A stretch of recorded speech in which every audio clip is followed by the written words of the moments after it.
Welcome to the Resilience in Complex Environments podcast, or RiCE podcast, brought to you by Rocky Road Resilience. I'm your host, Colin Howe, and I'm accompanied by Aaron Edwards.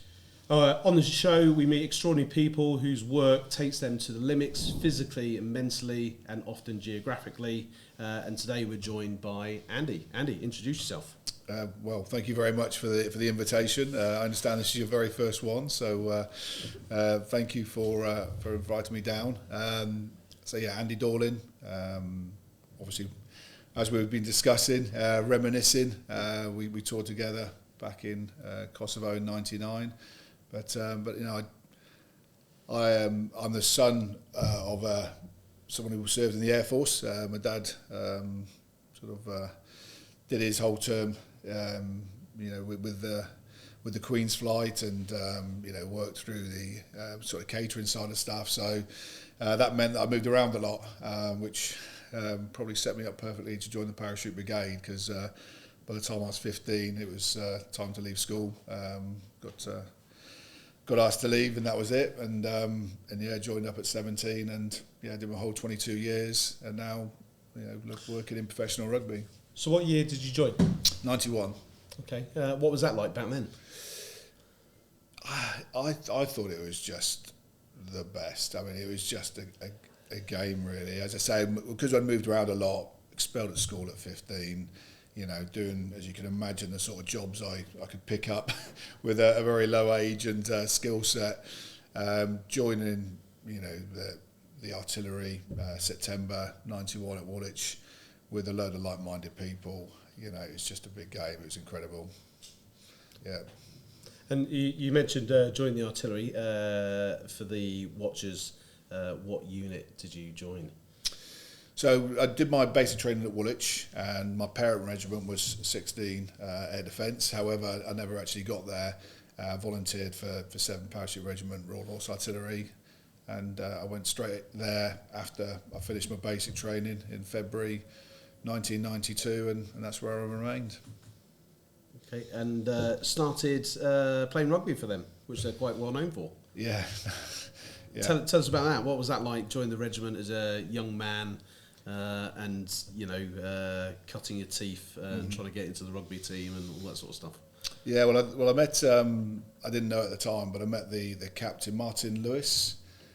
So Martin Lewis was my battery sergeant major, and as soon as I turned up down the gun park, he sort of asked if I played, and obviously I said I did. And when I told him I played number 8, which was his position, he went on to say, no problem getting in this team. The number 8's a big fat bastard, and that was it. And then he dragged me upstairs into the office as a little 18-year-old to repeat the same conversation. Of course, the number 8 was him, wasn't it? So you can imagine it was a good baptism of fire. The regiment was at that point very well established. They'd been together, that group of players for a good number of years, Army champions.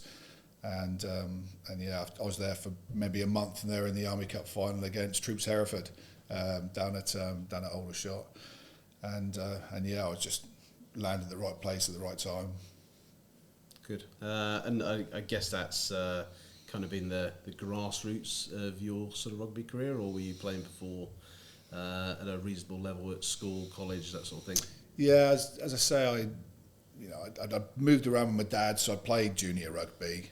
I had one senior game of rugby before I joined the army, and that was, my dad was at RAF Credon Hill, and that's where obviously Hereford are now. They took over the camp, and he phoned me up one day. This is in maybe April, May of '91, and said, "Look, do you want a game of rugby?" Which obviously I did. Went down there. I didn't realise it was against Troops Hereford. They'd just come back together after the Gulf War, and this was your first game, right? This is my very first game of senior rugby against wow. Against the SAS, and amazingly, I'm great friends. I'm going to see him next week. Of the rugby officer at the time, a guy called Dave Piercy. He brought this team together, and as you can imagine, they tragically lost their scrum half. He was killed in action out in the Gulf War, so he had to borrow a scrum half from Hereford Rugby Club, and I didn't know this at the time, of course. I just rocked up, and it was playing against those guys as a little 17-year-old with my dad. But yeah, incredible memory. And then I think that really, looking back, was probably the thing that inspired me in that moment. I was never destined up to that point to join the services, but it was just time to get away. Had a good time with them in the bar in the evening, and thought, I'm going to jump on board. So went down the careers office in Hereford. Me and Blackie went past it when we did our walk, a little while ago, and that was it. Yeah, joined up, and 10 months later they were playing against 7 Power RiCE in the final. Okay, so you got a second run at it. So I wasn't fortunate enough to play in that game, but Andy Powell played for 7 Power RiCE in that game, and he scored 2 tries. So when he eventually turned up at Credon Hill, obviously with the SAS, Dave Pearcey called him out, because that's the reason why they lost the Army Cup final. Their one and only shot of it. But yeah, so yeah, some very fond memories. But I played against them a couple of years later with a few of the guys from Peter and Wadey and all that. So we'll get on to AD Power as we go on. That's something I'd like to sort of catch up on. But talk to us about your time in 7 away from rugby. What was that like? It's 22 years, I believe. Yeah, 22 years. So, as I say, it wasn't something I was destined to do. I went down the Army Careers Office, and there's actually a recruiting poster. The guy was from 3 Para, of some guy doing a stand-up landing. So I thought that looked good. So he asked me why I wanted to join, and it was obviously to jump out of airplanes, travel and play rugby. And amazingly, I passed the old BART test, which... when he come back, it was a single sheet of paper of opportunities, infantry or artillery, and that was it. So when I said what I wanted to do, he said, "Right, you're going to 7." And I joined, as I say, 92 February, March time, and straight into the pre-para and then into P Company. The Fizz was something I really enjoyed. Living in Hereford, there's a couple of nice little hills there, and I through the junior rugby. I always quite enjoyed that, but it's a tough course. And I got actually all the way to the end of P Company, penultimate event. Did Penny Fan, because it was all in Wales then. Did the Fan 4, and just getting ready for the 10k speed march. About 400 metres to go, I could see the camp. And the next minute, I woke up, lying in some stinging nettles, 3 drips in me, and wow. I remember there was a little. It must have been, Duke of Edinburgh or something, a little school, group going by, and the paramedic guy who was there, who was feeding me the drips, just turned around to him and was like, "Do you want to be a para?" to these kids who's coming off down the road. So there's a guy, Jack Miller, brilliant guy, Jack. We did basic training together, Scottish guy, and he'd lent me a pair of his trousers, because obviously we'd never had enough kit, and of course I'd swamped them, and all the rest of it. So I got back to camp, and that was it. Right, we're taking you off the course. By the way, you're on duty at 1 o'clock in the morning, so I had to stag on from 1 till 3. Typical fashion, and so I tried to give Jack his trousers back that I'd swamped. He was having none of that, and that was it. So bus back to Aldershot. I thought, I'm not hanging around for the parade the next day. Legged it back to camp, and that was it. Went on to the next course after doing, again, the pre-para, this time with Charlie Bentley. And, as you know, some of it's around luck, isn't it? And I had a bit of a knee injury, so I lasted the week on that one. Went back on another P Company after doing some boxing training with Tixie. Right? So this is number 3. Okay, yeah. And I'm a week into it. And the OC of the course, he's like, "Dawling, I've got something on you."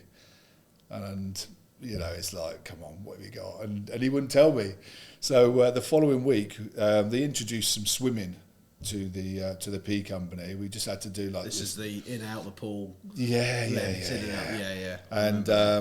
And that's, I couldn't swim, right? So that was the hardest event ever. But it was actually on my birthday, and it was my 19th birthday.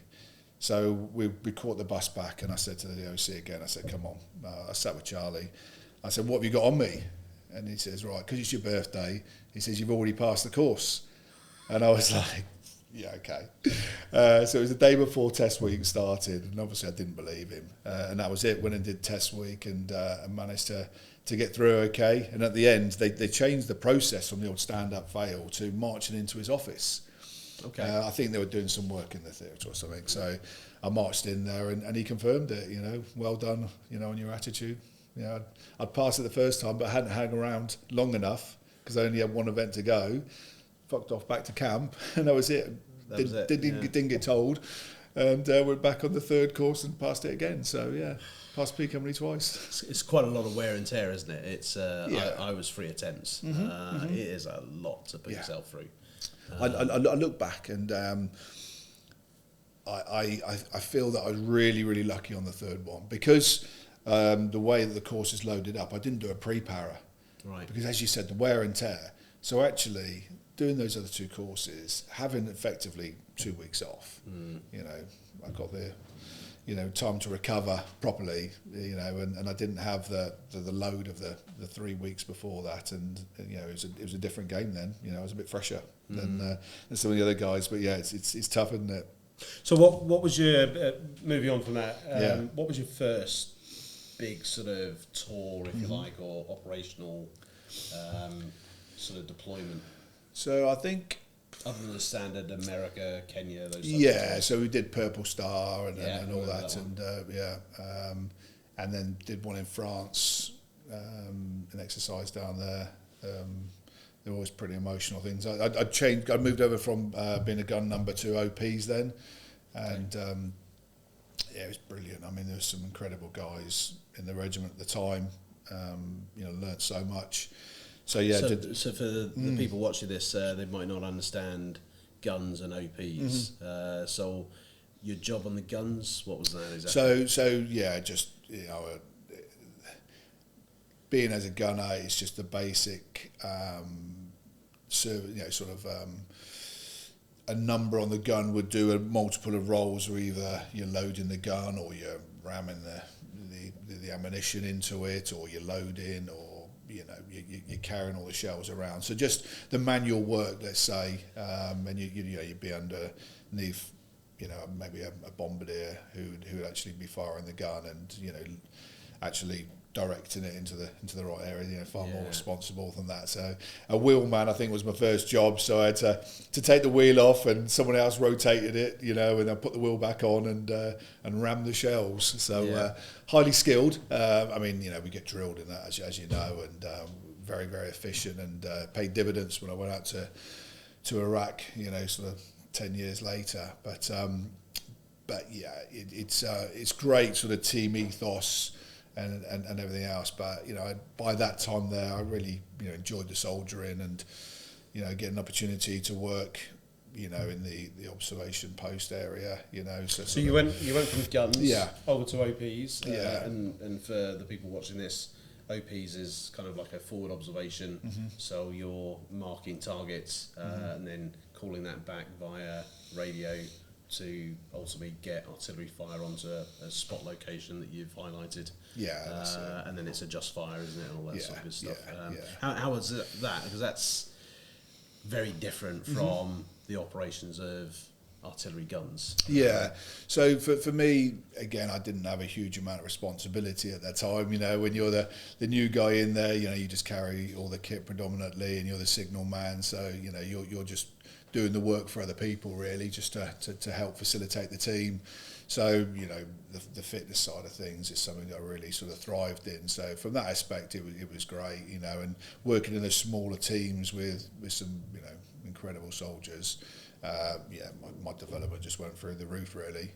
I never stayed there long enough, because by then that was, I went into there probably 94 through to 97.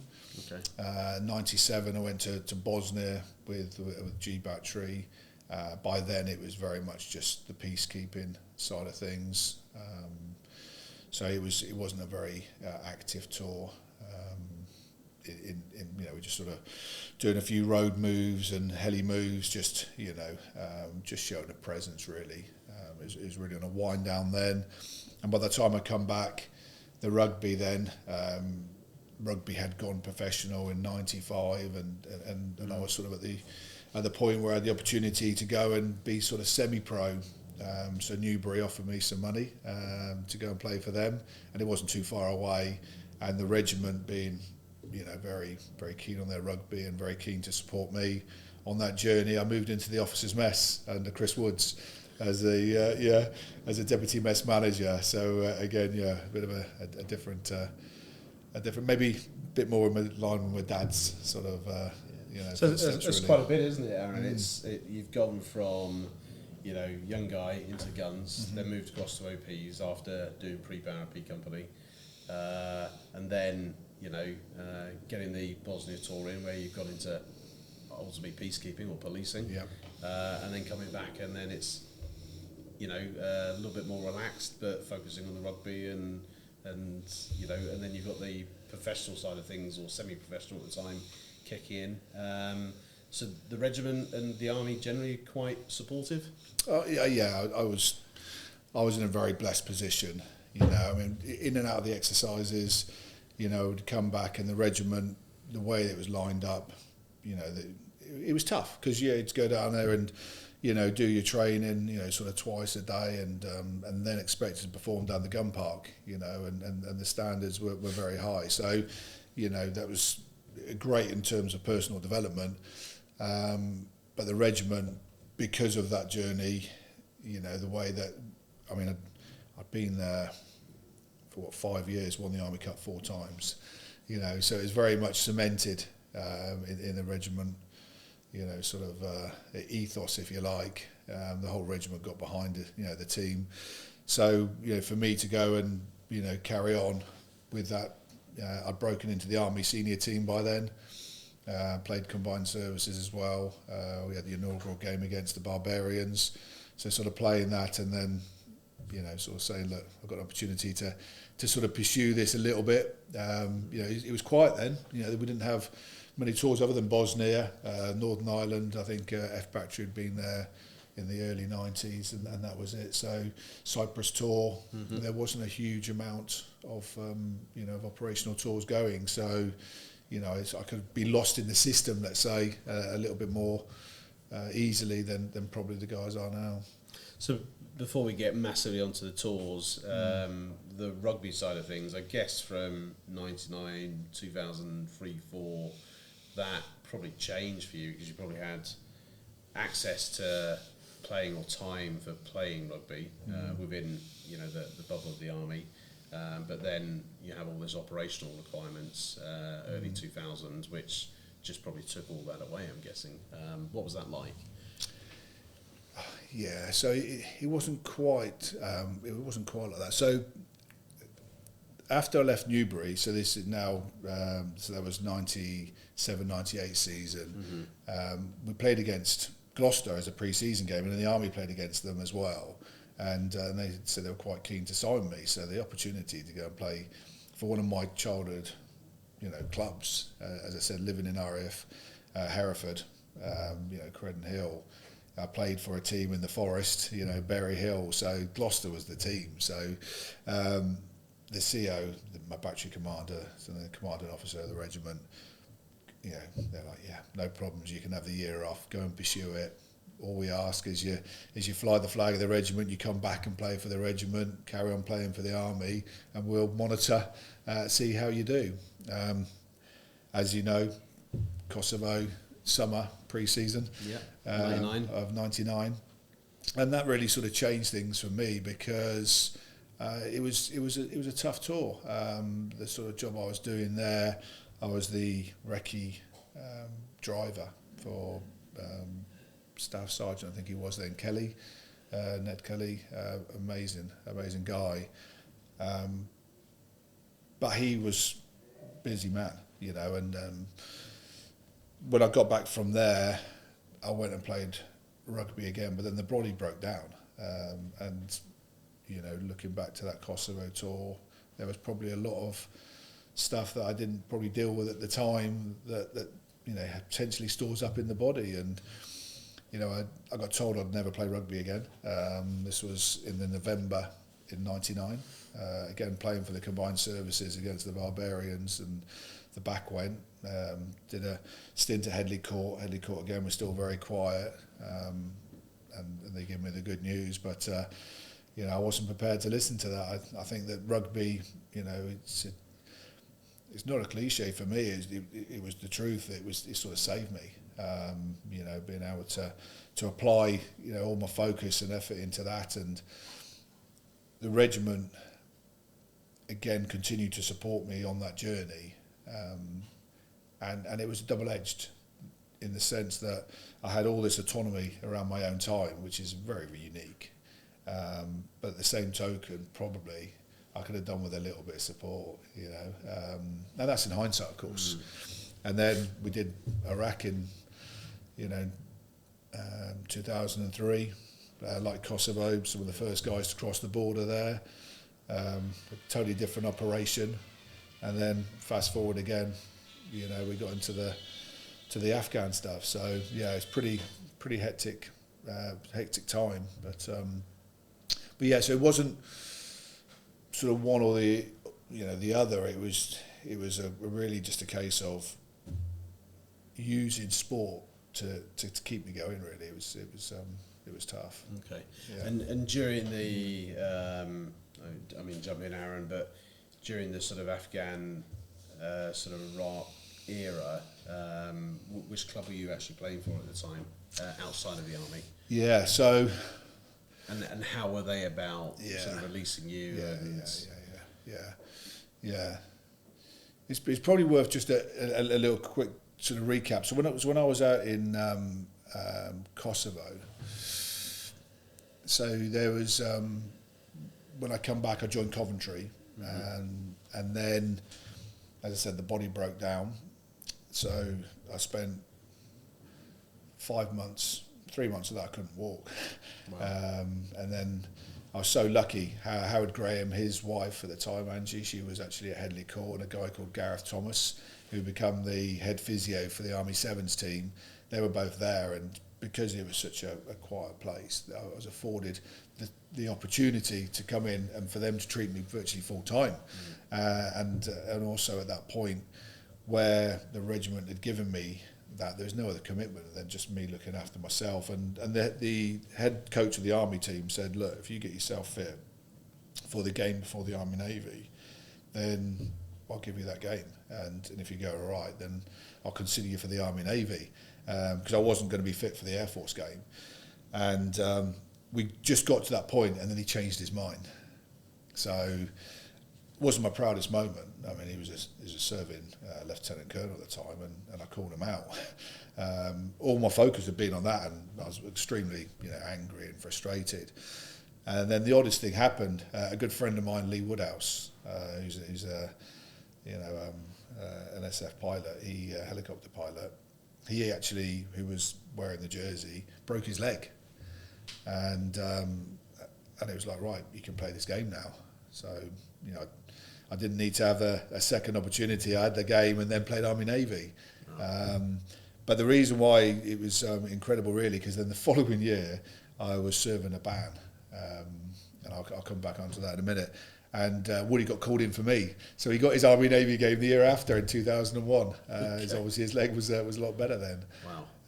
But yeah, that was with Harlequins, and then after Harlequins, I went, and because of the ban, I was like, I'm not going to play any civvy rugby, because I was getting enough from the Army. The Army Sevens had just started. This is our 25th anniversary this year. Yeah. And we were travelling to some pretty incredible places and playing in some big tournaments. So my focus was in on that.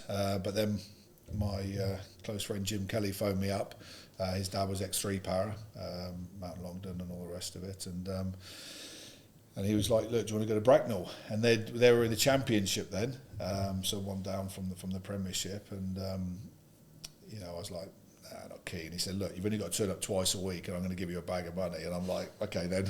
It was an easy persuader, so I did that. But of course 9/11 happened then, as soon as the season started. So and the atmosphere around the regiment at the time, some of the guys went off to Afghan straight away.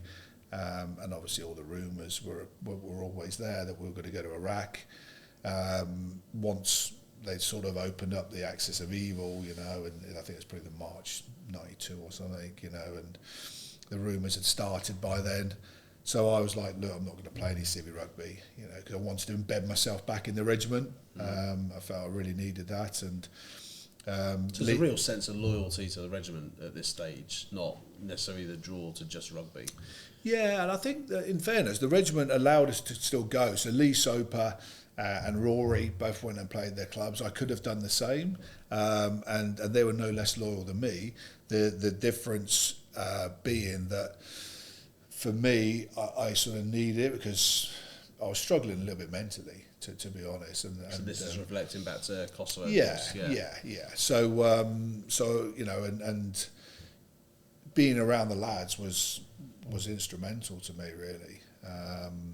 So when we got the call, and it was in the January of 2003, that the regiment was definitely going, because prior to that they said they weren't going, you know, so it was on off. The phone call come in, Rory and Lee come straight back in, you know, so there was never any question around the loyalty. It was just my decision that I wanted to be around the regiment. And of course we had Op Fresco then. I'm sure you probably did the Green Goddess somewhere else as well at that point. No, I didn't. But, okay, I was already out by then. Okay, so, okay, yeah, we missed out on that. There was the 1950s thankfully. Green Goddesses. Yeah, so we did that, and then obviously went out to Iraq, come back from that, and then again I was just afforded the time off. They said sort of carry on, and by then I'd played some England sevens rugby, Barbarian sevens, and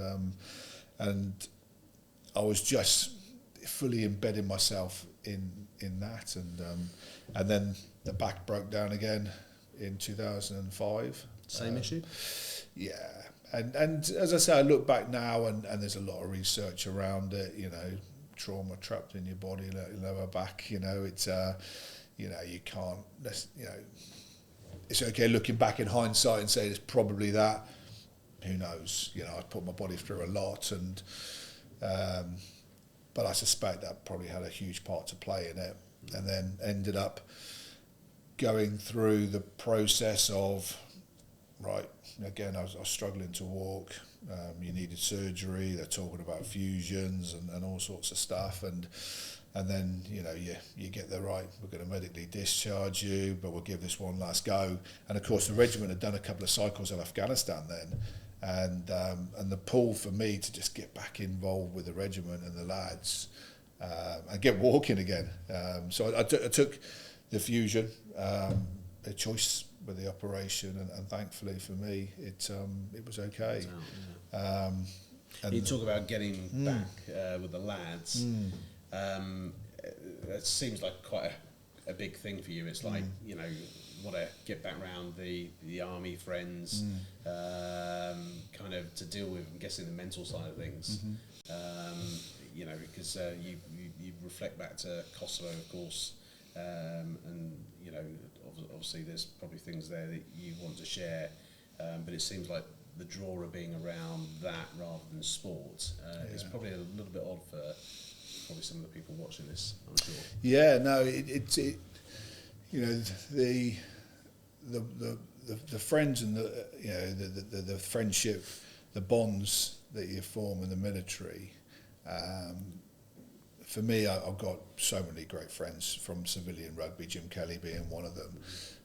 But if you know, go on tour with someone, and, you know, I mean, Lee Soper, Something you know, to be said about great that, friend. isn't it? Yeah, well, you know, so Iraq was a big one, and I shared a room with him.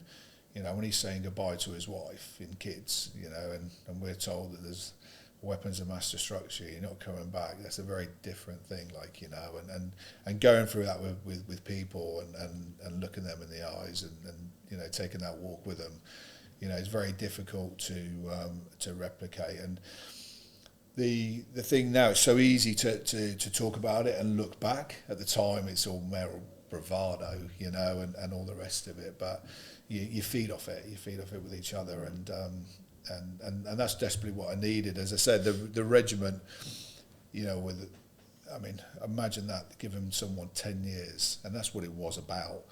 off to play professional rugby, and the deal was come back and have a few tours, have a few scraps, you know, play for the regiment, and that was my gig. But you know, when you're away and you're on the floor and you can't walk, and you know, you need to be around people who you know love and care about you. They might not say it, but yeah, I needed that, and thankfully.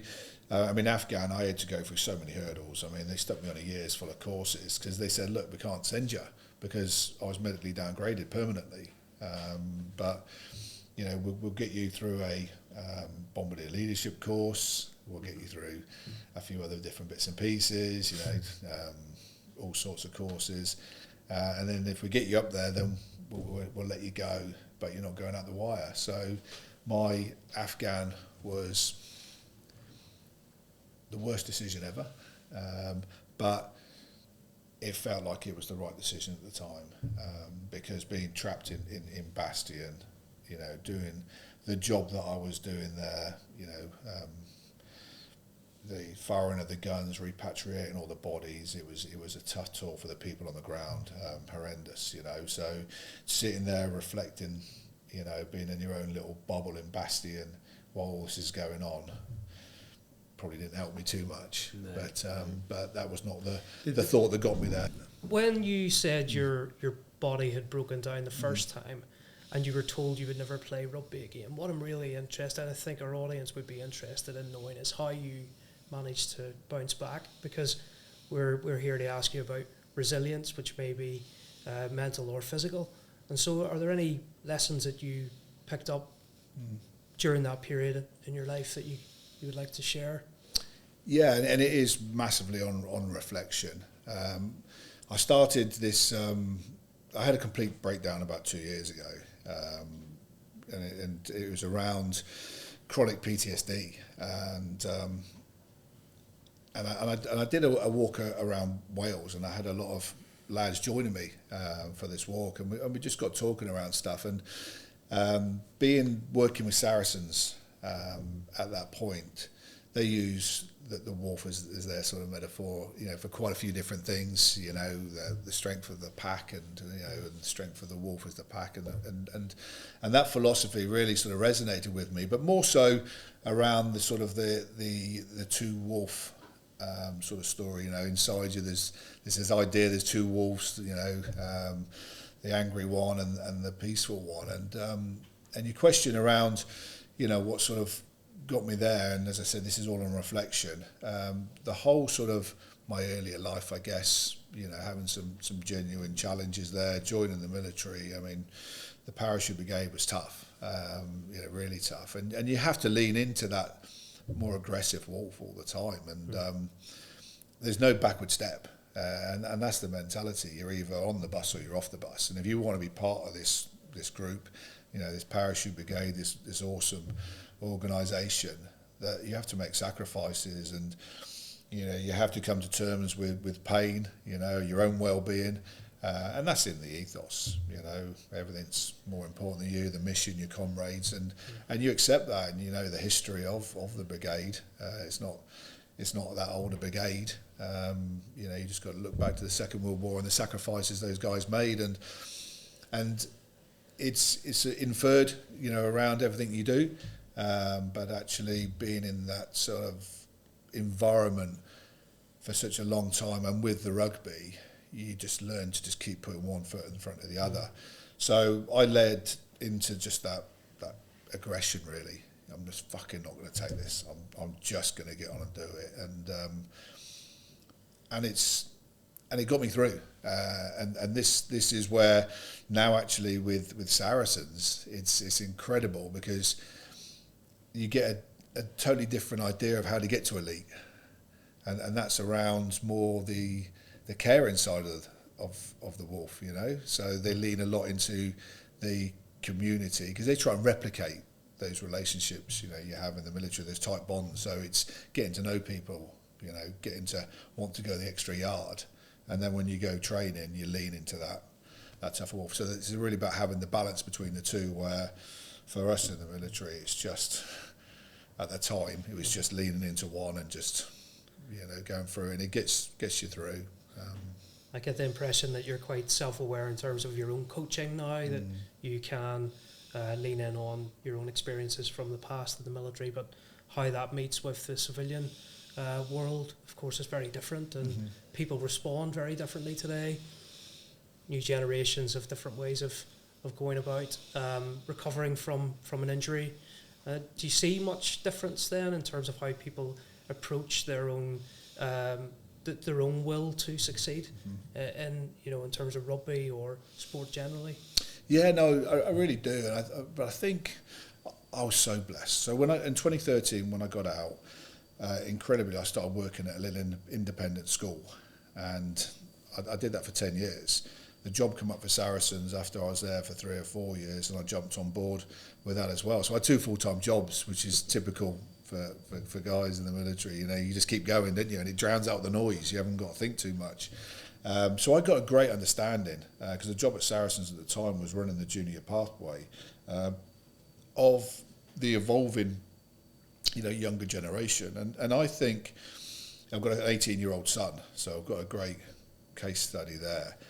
And his level of self-awareness and his own, ability to sort of reflect on things is far more advanced.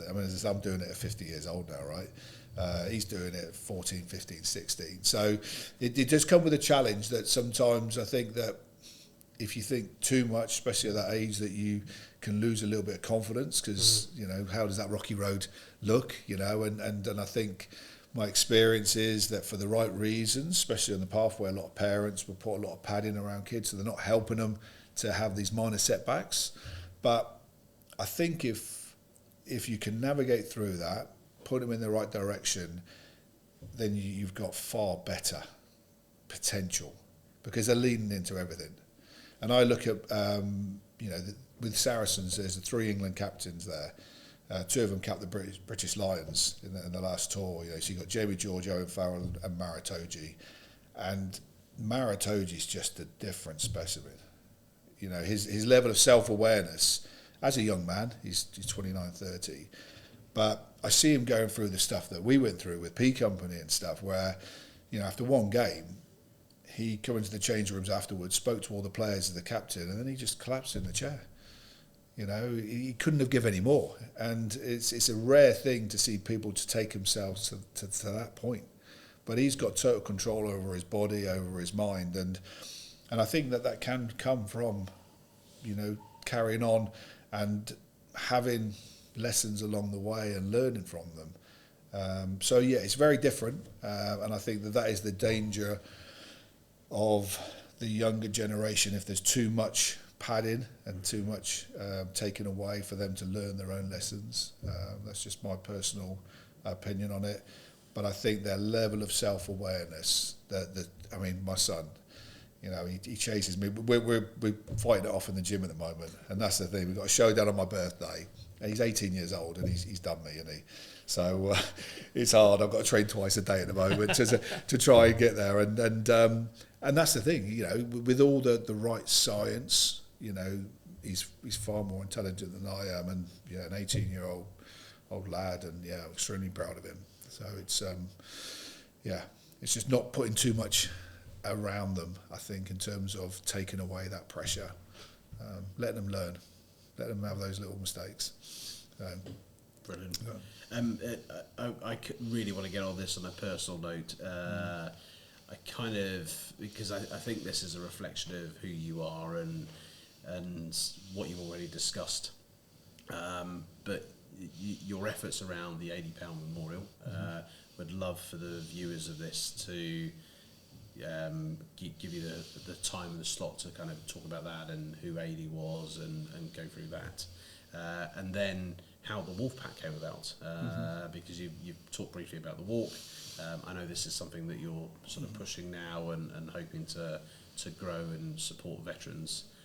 But yeah, let's start with £80, shall we? Yeah, so as I mentioned, when I first got to the regiment, there was this left winger, and a fast he was incredible. And if it was a different, sometimes when I look around stuff, it's around timing, isn't it?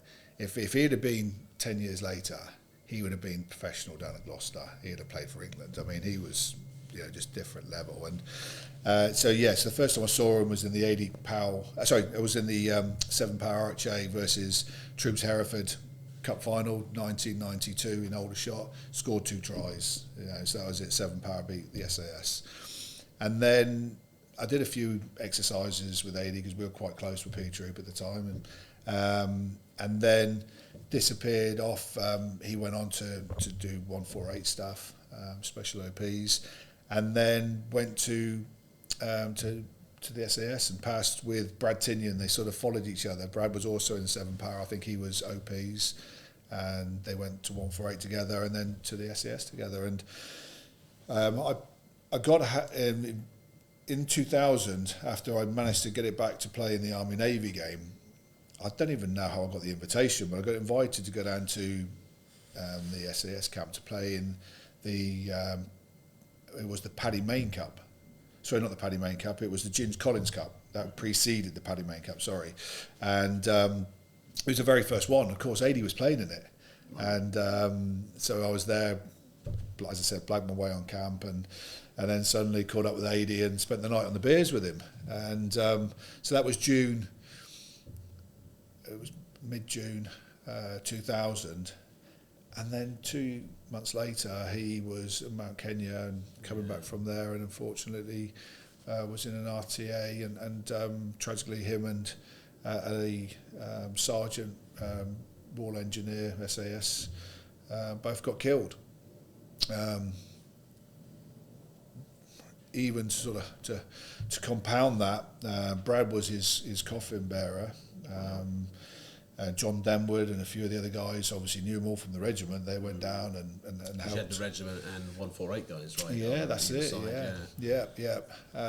So Brad was AD's coffin bearer, and a few of the lads from the regiment were there, and a few of the guys at Hereford were ex-7 Power as well. And really emotional time for the regiment, and obviously my connection with him was through the rugby. And then they had the Operation Sierra Leone, and Brad got killed on that. So it was such a whammy for all the lads in the regiment, who, these were brilliant guys, absolutely phenomenal fellas, and there was a lot of love for them. So to lose 2 guys in very quick succession, was tough. And obviously AD, he loved his rugby.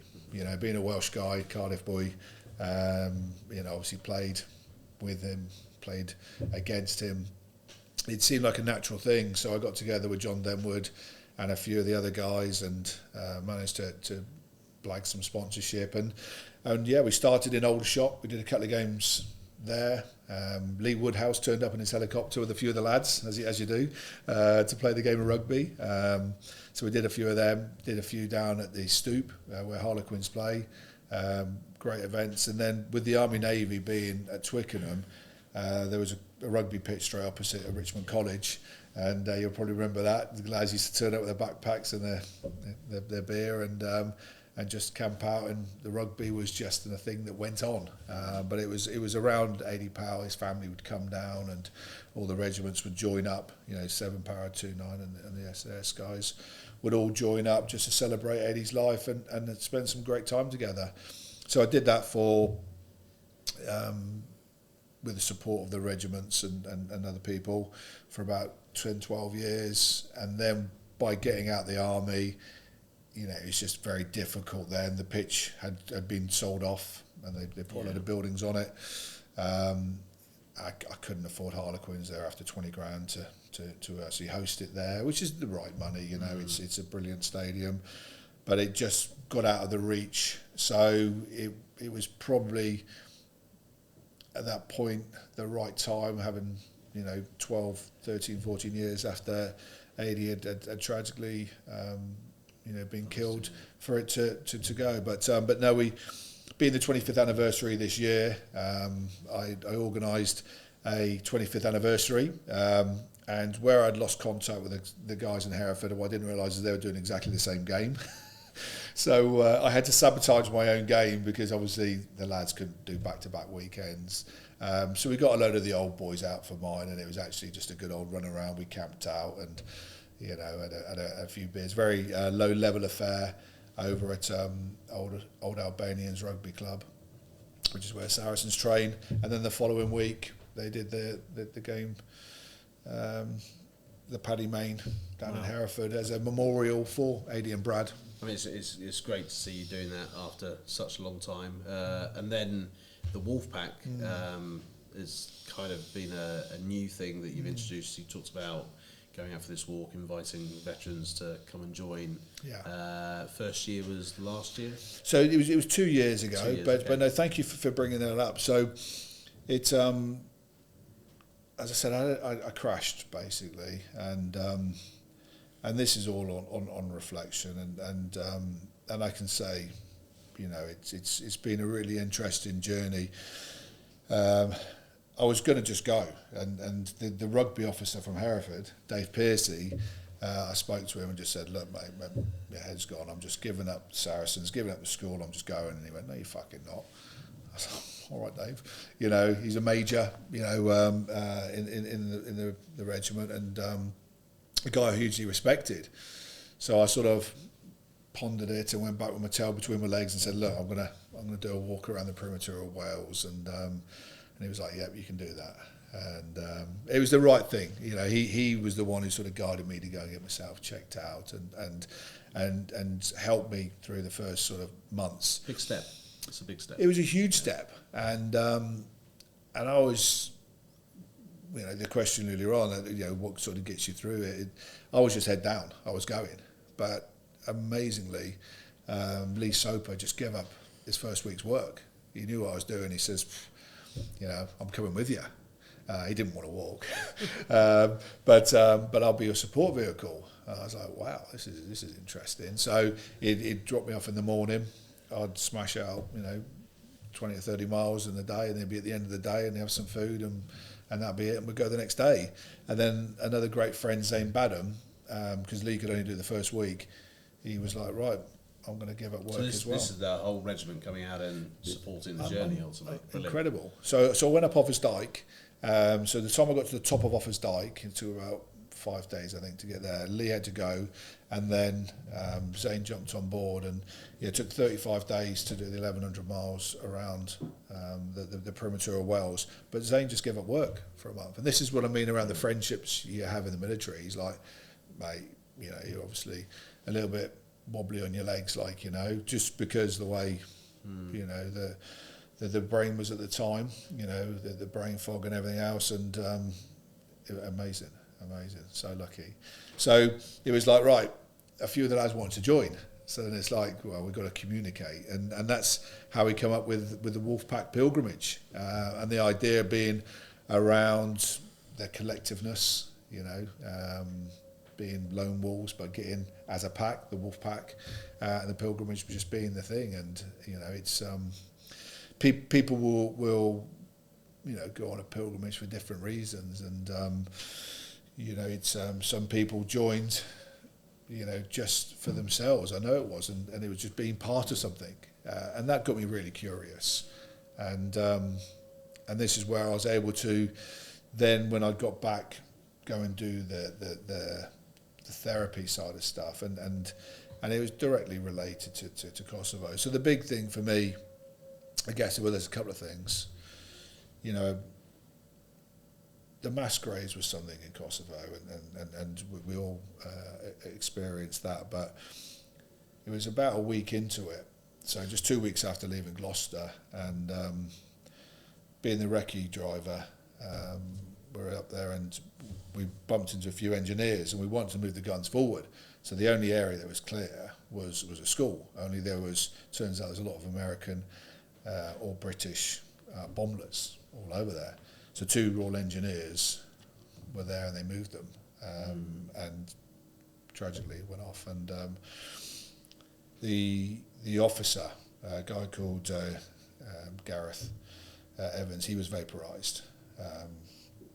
I knew Gareth, played against him 3 months before on Mill Green, and the Gurkha staff sergeant, Balaram, you know, he was in a bad way, and you know, being there with Steve Bates. I don't know if you remember Steve Bates. Yeah, he was there as a signaller. And next minute, the Chinook's coming in, and you're in what you think's a minefield. There's bomblets everywhere, and you know, it's all happening. Sends the mind buzzing. Doesn't it? It sends the mind buzzing, and you know, it was tough. So yeah, so going back then to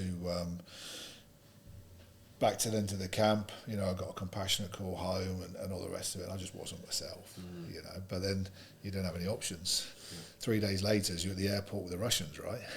Because that's the mission. And then into Pristina, you know, Pristina was an interesting place there. That show, wasn't it? And actually, I was looking after the mayor's office, and it's when a big incident happened with the parachute regiment guys, literally as close as we are together. They turned up and they made what they believed was the right call, and they shot and killed a couple of Albanians. And when your colleagues then are suddenly getting, you know, rumours they're getting charged for murder and all the rest of it, and all those things, and this is all manifesting, like, you know, in your head, and you come back and it's just, you're not yourself. And so it's a lot in a short window, because we were there 2.5 months. That's all it was. And you're digesting all that. And I imagine things like the Wolfpack probably has helped you kind of, I don't know, level that out and continue the walk, if you like, with people that you've worked with for years. And that's the point, you know, that after I did this walk and we started this group and we connected it, it was then a realisation that when I started the therapy journey through the Op Courage and talking, you know, with the brilliant therapist there, I realised that a lot of the mates, you know, especially the ones who've done those tours in Iraq and Afghanistan, you know, they're carrying a lot as well.